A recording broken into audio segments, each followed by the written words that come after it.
15 अगस्त 2024 को भारत को आजाद हुए 78 साल पूरे हो जाएंगे। 15 अगस्त के दिन राष्ट्र अपने नायकों को याद करता है जिन्होंने देश की स्वतंत्रता के लिए अपने प्राणों की आहुति दे दी। इस दिन हम सभी इतिहास को याद करते हुए वर्तमान जीते हैं और भविष्य को और बेहतर बनाने की प्रतिज्ञा लेते हैं। देश में इस राष्ट्र पर्व को लेकर उत्साह होता है, दिलों में देशभक्ति की भावना और स्वतंत्र संग्राम सेनानियों के सम्मान के लिए लाल किले से लेकर घरों तक ध्वजारोहण होता है और शहीदों को नमन करते हुए हम आज को कल से बेहतर बनाने में जुटते हैं। बात अगर उत्तर प्रदेश की करें तो देश को आजादी दिलाने में उत्तर प्रदेश के कई जिलों का अहम योगदान रहा है।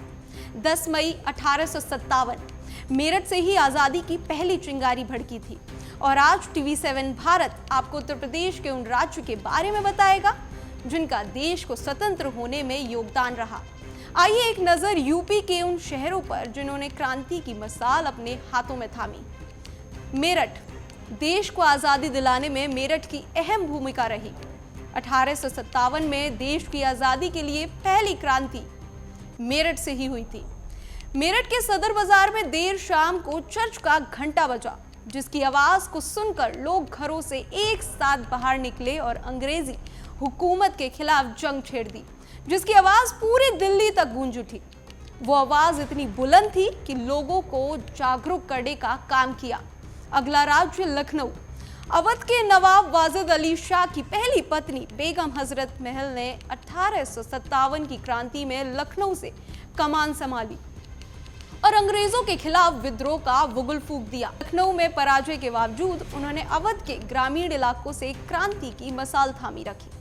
21 मार्च 1858 को अंग्रेजों ने लखनऊ पर अधिकार कर लिया, लेकिन उन्होंने क्रांति के अगुआ नाना साहब से संपर्क कर आजादी की जंग को जारी रखा। चौरी चौरा कांड। उत्तर प्रदेश के गोरखपुर के पास 5 फरवरी 1922 को भारतीय क्रांतिकारियों ने विद्रोह स्वरूप ब्रिटिश पुलिस चौकी को आग लगा दी। इसमें 22 पुलिस वालों ने जलकर अपनी जान गंवा दी थी।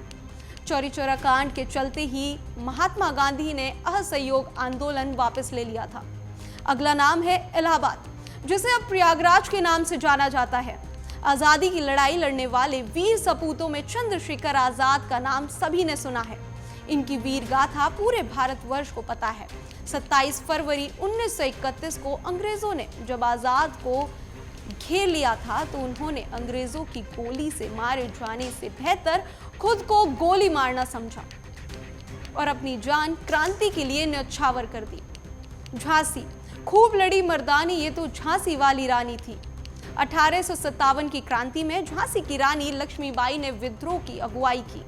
हालांकि 22 वर्ष की उम्र में रानी लक्ष्मीबाई इस लड़ाई में वीरगति को प्राप्त हुई, लेकिन जंग में दिखाए गए जज्बे ने उनका नाम हमेशा के लिए अमर कर दिया। इसलिए आज भी हर बच्चे की जुबान पर रहता है, खूब लड़ी मर्दानी, वो तो झांसी वाली रानी थी। ये थे वो उत्तर प्रदेश के राज्य जहां से उठी देशभक्ति की चिंगारी पूरे देश में फैल गई। आइए इन सभी स्वतंत्र संग्राम सेनानियों, शहीदों और बलिदानों को नमन करें जो इस देश के लिए वीरगति को प्राप्त हो गए। जय हिंद।